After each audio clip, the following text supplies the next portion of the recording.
Welcome back to the Movie Marathon Men. I'm Owen Garner. And I'm Luke Carr. And we watch movies that make us go, Today we're doing another in a series of videos that you now know and love. It's Saga Wars. And today we're covering Mad Max. So, Luke, let's go into our opening impressions. Mad Max, what did you think? I'm going to need you to take a big, deep breath here. And then let it out slowly. Mad Max 1. Yeah. I did enjoy that much. Yeah, that's fine. That's okay. Oh my God. I thought you were about to hold this up as I've been watching this for years. This is my family comfort movie. This is an iconic top 100 film of all time. No, so we should say Mad Max 1, 1979. 79. Yeah, so it really feels like quite a B movie. You like horrors? Yes. It's the first George Miller film. Yeah. It feels like a first film. The fact this film exists in the way that it exists is incredible, given they paid basically nothing. This just came out of nothing. But that doesn't mean I necessarily had a lovely time watching it. Yeah, so for me, my first note is that there was a great tone at the start. I really liked the title card and the music. Oh, you're absolutely They came in really, really strong. Oh, it made me so pumped, and then it slowly deflated. A little bit, yeah. I mean, you jump in. I mean, I really, really liked the opening. I thought they just raised the tension, raised. So it's a chase that you're sort of thrown into. And then they just sort of throw in different elements to be like, oh, what would make this a little bit more stressful? Yeah. Oh, what if they were in a residential area? And then it's like, oh, what would make that more stressful? What if there's a baby? What if there's a baby? Yeah. And then you go, oh my God. And what if there's a caravan in the road? And what if there's... Yeah. And so already it's just sort of... I was quite engaged. I will say, though, that, the experience of watching this film, it sort of ebbs and flows. There are elements that are brilliant and that I loved, but at times it's a little bit directionless. Yeah. It's such a strange structure for a film, I found. Like, Max isn't really in it. There are parts where he is not the main character. But not because obviously we'll get onto it in Fury Road, we'll get onto some other ones as well. He's maybe not the main character, he's just sort of, he's the intro to the world. Yeah. But in this, he's not even the intro to the world, he's just sort of, he's the side character. Yeah, I mean, I do really like the opening though. You learn about the society. I mean, this film is incredible in like what it establishes, the sort of world building. Yeah. And you learn things really, really quickly. I mean, even just like the sort of mundane day to day, you see stuff that's just really shocking, but it's just so like everyday. And it's not like shoved in your face. It's just sort of set up and people are living in this world as, you know, as people do. It's just like, oh yeah, this is how things are. So they're not like every day coming down to breakfast and being like, God, can't believe society's on the brink of collapse again. Like because they're in it, so they're kind of not noticing. You say all that. It is strange though that I think we've done that for, I would say, the last like 6 years as a population. We do just sort of walk around and go, I can't wait for the heat death of the universe. Or like in the pandemic. It wasn't like everyone just forgot there was a pandemic. We were very aware. But yeah, you're right. It's naturally in this world. If anything, we're more of the caricature of what you would write and say that's too unrealistic. Is how we all were. Yeah, the idiots. Yeah.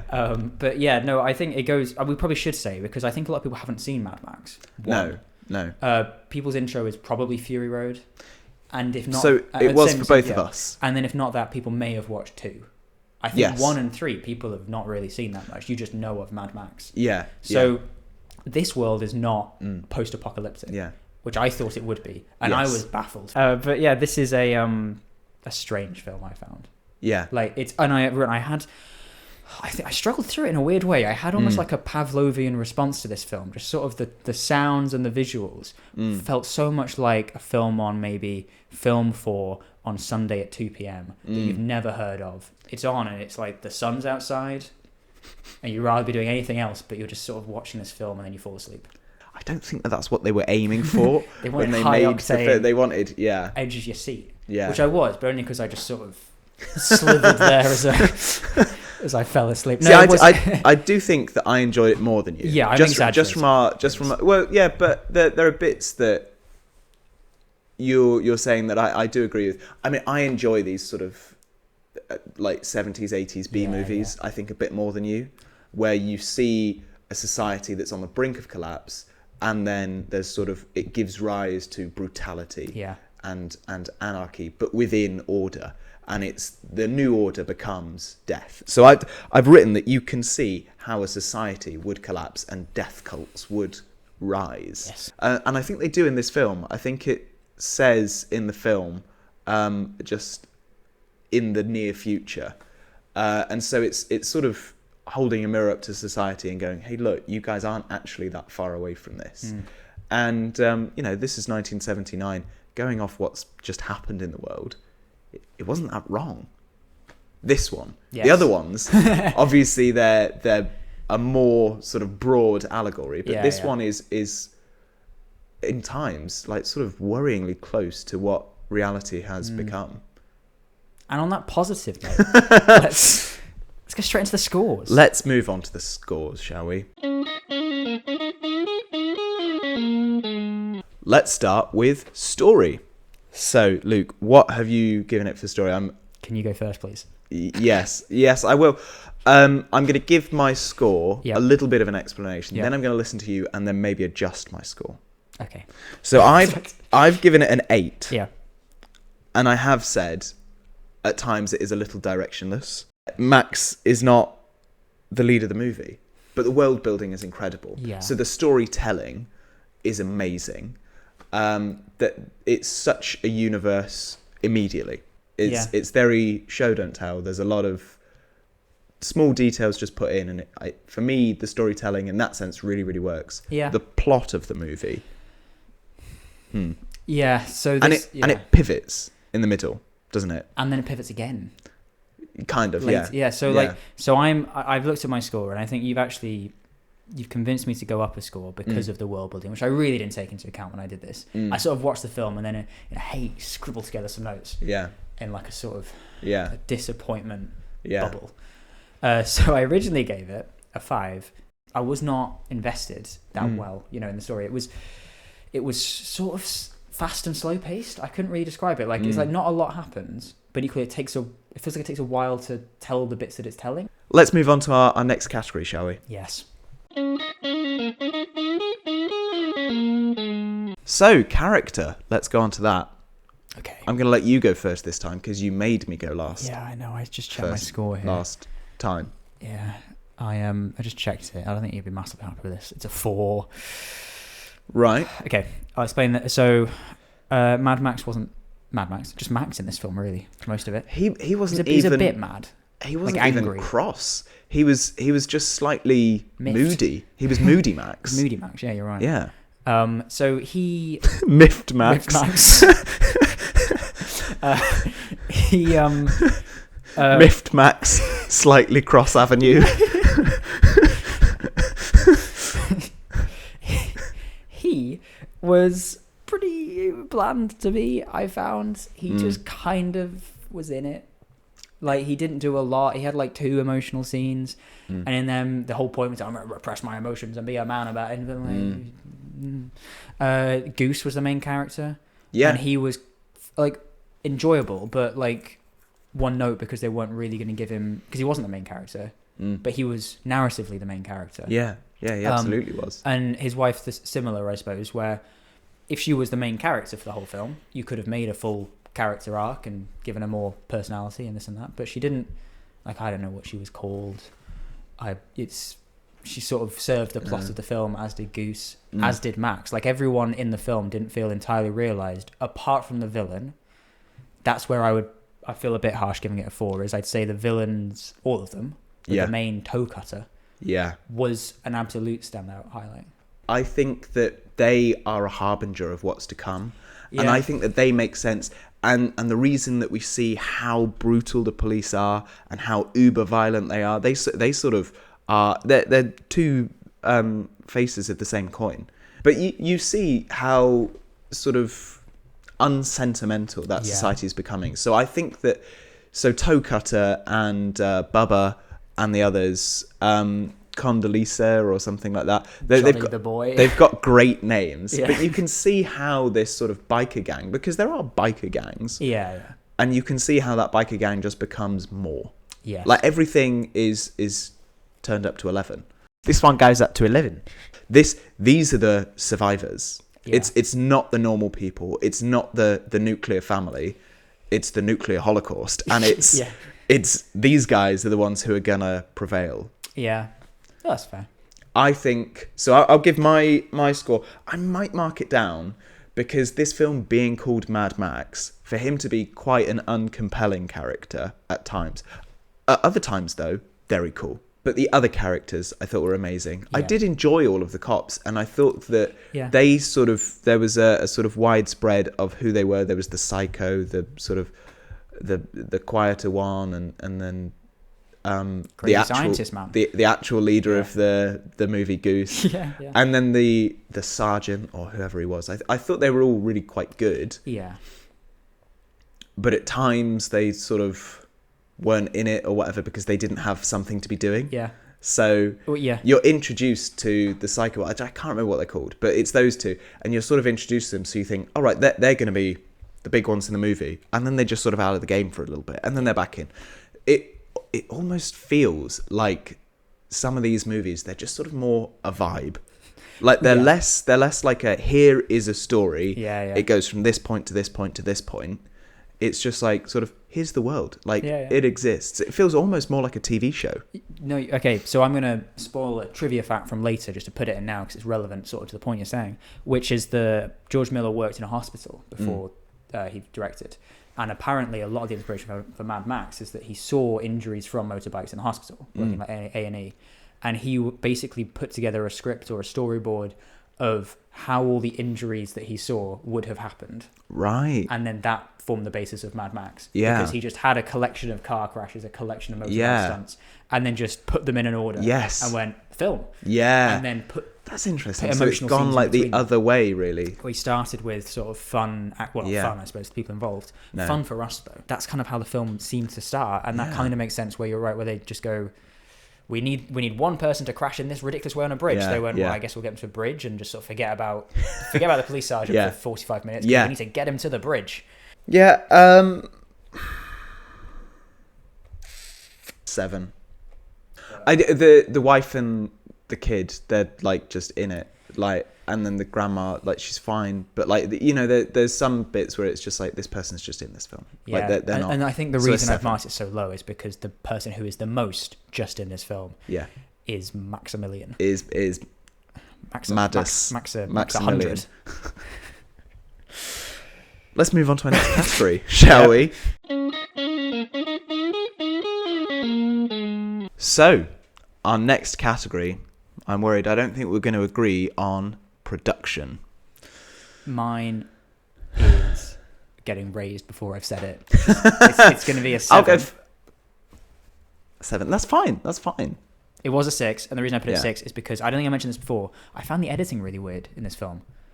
I just sort of, Oh, right. I There was found some like of the it's editing sort of that I really enjoyed. like as in some of it. You're right. Some of it was really good, but then other bits I felt kind of it deflated the atmosphere of the film somehow. Just as I was watching it, I can't read. If it was either it was cut too soon or too late, or the audio was mixed strangely or something. It just didn't.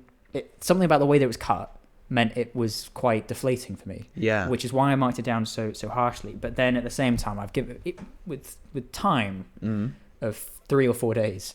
I've realised that that's a minor part of the production. Yeah. And the fact they made this film for, I think it was like $200,000. That is incredible. Which is such a small amount of money for this type of film. Yeah.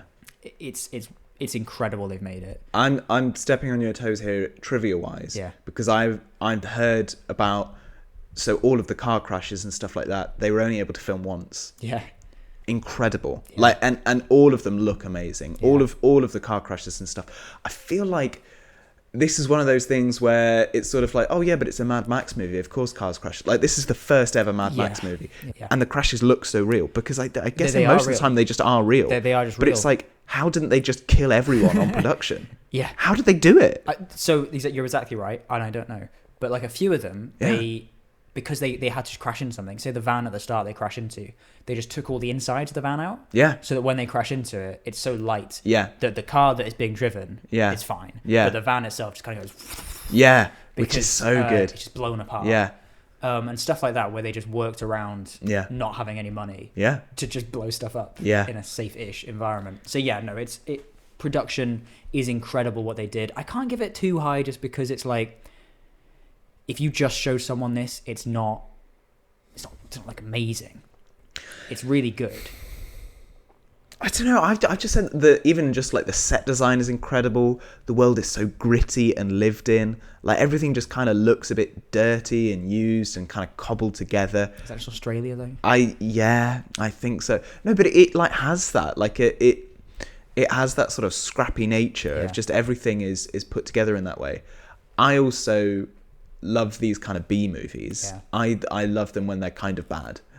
So I give like good points for production when it's kind of bad in a fun way. Yeah. But there's stuff like in one of the car crashes, you see someone's eyes bulge like huge. But it's only put in for like a frame or 2 frames. Yeah. And it so in the film looks incredible. If you slowed it down, I'm sure that effect would look terrible. Yeah. So for me, I have given production a 10, but I'm going to retroactively mark it down to an 8.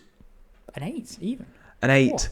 Yeah, because there are bits that you're right don't look as good. Some of the editing isn't as sort of finely tuned. I mean, it's his first movie. It's someone's first movie, and it's what a bold first movie. Like who self-finances, I think, $200,000 for a film, and then goes, I'll make the ambitious action film. Yeah. And so high concept. Yeah, I'll make the sort of near post-apocalypse sort of action film with 500 car crashes in it. Yeah. And like 50,000 extras. Just pick the sort of people in a room having a divorce drama. Yeah. Crazy. So let's move on to our next category, and that is rewatch. So it is 5. Yeah, I've given it a 6. Yeah. And if you look at my notes for a second, you can see that I've changed my mind on that number many times. That's just a circle. I clearly, I don't know what I wrote first, but I think I settled on a 6. I changed my mind having seen the next one as well. Because, again, we're going to spoil the next video, but you don't need to have seen this film. No. The next film has like a PowerPoint presentation for a minute at the opening. Yeah. It just covers covers the basics. Yeah. And then you're straight into it, and then it's Mad Max. This one, you're only watching for the fun of watching it, and as I've said, I didn't massively enjoy it. I think that's why its rewatch is low. I think you should watch it once. Yes. But I don't think I'm going to watch this film again for a very long time. No, I don't think I will. But yeah, I mean, I've said that I loved it. It was fun. It's short. That is something to be said. Yeah. But these first 3 films, very short, which is great. It's something that we've moved away from. So Fury Road is 2 hours. Yeah. How long is Furiosa going to be? Do you know? Nope. It'll be more I'm than 2 assuming hours. it's going to be 2.5. Yeah. That's sort of where we're sitting as the regular time for a movie at the moment. And sometimes it's needed. Sometimes it isn't. Yeah. I think it's exciting. Yeah. And charming. And then I see a butt in my notes. But I don't know if you should stop drawing butts on everything. I've said that I don't know if I need to watch it again. So that's not even a want. It's like do I need to watch this again? I think it's just that the hook of this film is in the others. Yeah. And they're more watchable. Yeah. So I don't think you're getting anything out of this film that you can't get out of another Mad Max film. Yeah. So our final category, and that is the M factor. Just to remind you that this is a category that we've made up ourselves. It's do we think that film has this special something? It's that you can't quite put your finger on it. The sauce. It's je ne sais quoi. So what do we think? Does Mad Max have the M factor? Mad Max. Yeah, it does. It's not a 10, but it's like a 9 for me up there. It's that's the reason there's another one. Without that M factor, this is a B movie. Yeah. Done and forgotten about. Yeah. There's loads of films from that era that are like this, loads that are remembered and loads that aren't. Yeah. And the reason that this has become a saga is because, it has that special something. I've given it a 10. Yeah. Because I think it's just so incredible as... Here it is. Here's a whole concept. And you look at it and you're like, wow, this is amazing. This is one of the most original and unique things that I've ever seen. This is that example of a film which we did, not bad, but a film we didn't, kind of middle of the road for us broadly. But it has that something special. Yeah, I really think that this film is almost just pure M factor. Yeah, it's just getting by on that. When I said that it's just kind of a vibe. Yeah. Because it is. Yeah. Like, they just kind of do stuff, and it can't... Put that on the box. Yeah. Well, because it can't decide if it's a revenge movie, a police procedural...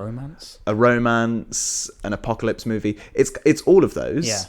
And, or just like a straight action film. Yeah. It's kind of all of those, and those are all of the elements of Mad Max, that world, and they're all here. Like all of the pieces are here. All the moods turned up. Yeah, but they don't quite add together perfectly. But in terms of M factor, it smashed it for me. Absolutely love it. I think it's such a cool film. Yes, and I'm so glad that it exists. Watch or not, I've said must watch for classic action fans, and it's like the sort of caveats are coming in. It's when you start being like, it's a must watch for people who love classic action movies and love that kind of derpy B movie edit, and it's like, right, okay, so it's not like it's a must watch, full stop, and then put a line above it because it's an exclamation mark, must watch right now. No, it's if you like this kind of thing, definitely watch it. And I've written in the next bit that it's a maybe watch for this saga because it is where it all starts. Yeah. See, I never thought I would do this with the first film. I thought this was almost like a redundant question on the first film. I think it's a don't watch. I think Mad Max 1, if you're watching the Mad Max saga, don't watch it. I think you're right. If you've heard everything we've said and it sounds like something you'd enjoy, you're absolutely right. Yeah. Watch it because it's the best type of that film. Yeah. But if you've never seen a Mad Max film, you want to watch them before Furiosa, and you go, which are good, which are worth watching. Yes. Don't watch this one. Yeah, because if that is you're the exact person that we want at this channel watching these. This won't help you enjoy Furiosa, I don't think. No, I don't think so. So on that, I agree that it's a don't watch. Yeah, which is wild. And our rewatch is low. Yeah. I'm glad that I watched it. Yeah, no, I'm like exactly. For me. Yes. But I don't know if I could recommend it. Trivia time. Trivia time, Mr. Trivia. I'm hoping for some fun facts today. You don't always give us fun facts. You give us sort of troubling trivia. 500 people died on the set of this film. Yeah, no, I think the worst thing to come out of this set was Mel Gibson. So we're all good on that front. Yeah. Apart from if you're one of the ethnic groups he hates. Yeah. So I've got a review. So the critics were pretty positive. I found this review on Wikipedia, which just was funny. Some random guy said, this film is a special favourite of rapists, sadists, child murderers, and incipient Mansons, and had all the emotional uplift of Mein Kampf. Oh my god. Which is such a ridiculously strong review. That is so strong. Oh. Wow. Oh. They've watched it and gone, wow, well this film is obviously pro-Nazi. It's like, what? No, it's obviously showing these things as bad. I've just realised, but I've obviously written this down as a special favourite of, and then the list. Maybe it's only about one person, and they're referring only to Mel Gibson. Yes. A special favourite of a sadist, child murderer, and incipient Manson, who has all the emotional uplift of Mein Kampf. And maybe they just mean Mel Gibson. Yeah. I said it before, this film costs hundreds of thousands of dollars. I don't know if Australian or US. Didn't check. But it made 100 million in worldwide by the time of its sort of end release. And very initially it didn't. It was sort of only in Australia. US release was a bit stilted. I actually found out they dubbed the US release with American accents. Yeah. I only knew they dubbed the American release. When I watched this film, I thought I was watching the dubbed version just because the audio, like, Mel Gibson sounds really strange in this film to me. I feel like it sounds like he's been dubbed by himself. Yeah, it sort of does. Because he is Australian, right? What? This is then I was confused. He was born not in Australia. Right. I don't think he has Australian citizenship. Oh. But he lived in Australia for a while. I think Right. he has like Irish and American citizenship. Oh. See, But- I thought that he was Australian. I don't know. And then watching this, I was like, is he putting on an Australian accent? Well, that's what. That should just be his voice. Yeah. I thought this is the first film, because it's a very early film Yeah, for it's him. really It might early. even just be his first So film. I know he was paid $10,000 to be in this. Yeah. So 5% of the total budget. Yeah. Kind of wasted if I'm being honest. Yeah, I did, Oh, no. because he's not the main character. So, They should have split that more evenly. yeah. But yeah, it's one of his first films. He was not known anywhere. Yeah. And yeah, he can't speak. Oh, yeah. And actually, I'm glad he can't speak because the things he can say are quite terrible. Yeah. When we let Yeah. him. So, but yeah, this film had a tiny box office. No, tiny budget, massive box office. Yeah. After DVD releases, after re-releases. Yeah. It meant that it was the biggest sort of budget to box office Yeah. ratio, the highest there has ever been, until the Blair Witch Project. There's so much from the production because it was so sort of slapdash, so thrown together. Yeah. There's just tons of it, right? There's like all the doors were real doors because they couldn't afford prop doors, so all the actors are having to just throw themselves through real doors, and, getting injured all the time, that sort of stuff. Every Brilliant. stunt is real. Yeah. You know, people got injured, but not terribly, just because they Yeah. like. There's bits where people flip through the air, Yeah. and they weren't supposed to. They just crashed wrong. Yeah. But luckily George Miller used to work at a hospital, so Yes, yeah. you know, either he has medical nose or Yeah, he yeah. just knows people. Exactly. Yeah. So like, there's all this stuff. There's like a picture. I'll put it up on the screen. I don't know if you've seen it. Where when Goose is riding his motorbike, there's a cameraman on the back of the motorbike, like recording it, and they're driving at like 150 miles an hour or whatever. Yeah. And the cameraman's just on there getting the footage. As I say, they crashed into real cars. Yeah. They blew everything up. Yeah. It was all real. The extras were paid in beer. That's so good. Yeah, the biker gang is a real biker gang, with the exception Really? of like Toe Cutter and like the two Baba. or three main ones. Yeah, with names, the sort of named ones. they're actors. Everyone else, who some of them have lines, some of them just kind of are just there. Yeah, They're all so fun. Yeah. Like they're just the whole like they're sort of not to like say it's like cats, yeah. but the no, way that like all of the cats have like such like, oh, we're Mungo Jerry and Yeah, Rumpelstiltskin or whatever. It's not that, but Yeah. they just have like, oh, here's our vibe. We're a bit acrobatic. Yeah. And then the other ones are like, oh, I slink about. Oh, I'm the moody one. But like all of the gang just had that. Oh, it was incredible. Yeah. But they are all a real biker gang. That's cool. And the last fact is actually the way this film was concepted was not that it was going to be a post-apocalyptic. All right. At all. So obviously later Mad Max is post-apocalyptic, but I don't think even that was the plan for the sequels.